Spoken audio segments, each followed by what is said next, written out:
If you like your yogurt and milk, well, prepare to spend a little more time at the grocery store. Dairy prices are rising across the country. The advocacy group representing dairy farmers say the price hikes are necessary to make up for the increased production costs. That's because of COVID. So for more, we're joined by Sylvain Charlebois. He's a professor in food and distribution at policy at Dalhousie University. I should know that off by heart by now. Good morning. Good morning, Anne-Marie. Last fall, the Canadian Dairy Commission recommended an increase of at least 8.4% on the price of milk, and that be paid to producers. For the butter, the increase will exceed 12%. What are some of the main factors in this decision? And that's a record. That's almost double Wow. the previous record of 4.6%. So in the fall, we were worried. Obviously, everything went up in price as of February 1st, so just a few days ago. So farmers are getting more, 8.4%, as you just said, 12.4% for butter fat. But now we're starting to see prices at the grocery store change. So for fluid milk, depending on where you live in the country, your fluid milk is probably 5 to 15% more expensive as of February 1st. And we are expecting dairy products to become more expensive as well in weeks to come. And so the rationale is that it is costing more to produce milk, which is true. The challenge is the transparency. We don't know where these numbers are actually coming from, and that's really what's bothering a lot of people.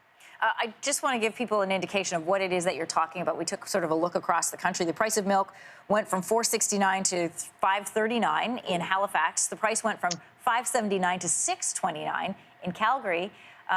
And then the price jumped again from $4.65 to $5.39. Sorry, that's in Calgary. We had Toronto and Halifax there. So you say prices are going to keep rising, but we don't know why. They're saying it's because of COVID. Is that possible?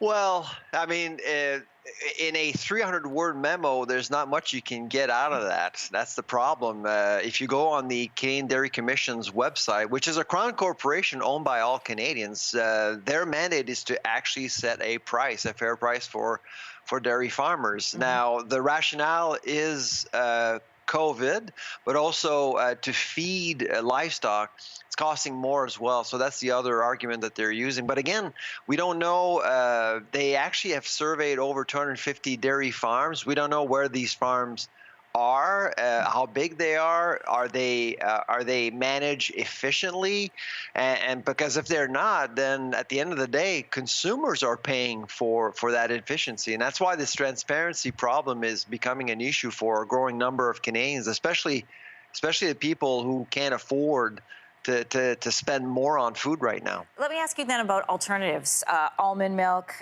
oat milk. Is it possible then that people leave cow-fed dairy and cow dairy and go to the nut milks? That's the biggest concern. So it's Super Bowl weekend on Sunday. A lot of people will be shopping around, and dairy products tend to play a significant role during the Super Bowl. But I suspect that those alternatives will start becoming more attractive. Prices have typically been higher than in the dairy section, but because of this hike, now, all of a sudden, consumers have options. And they're becoming more popular. Sales for non-dairy alternatives are growing every single year, and this is really probably going to entice more people to just go over and look at some of these alternatives. Dairy alternatives was the word I was looking, the phrase I was looking Dairy for. alternatives, yes. So then, good to talk to you. Thanks so much. Take care. Hey, thanks for watching. If you liked this, be sure to subscribe here, or you can check out more Your Morning videos right here.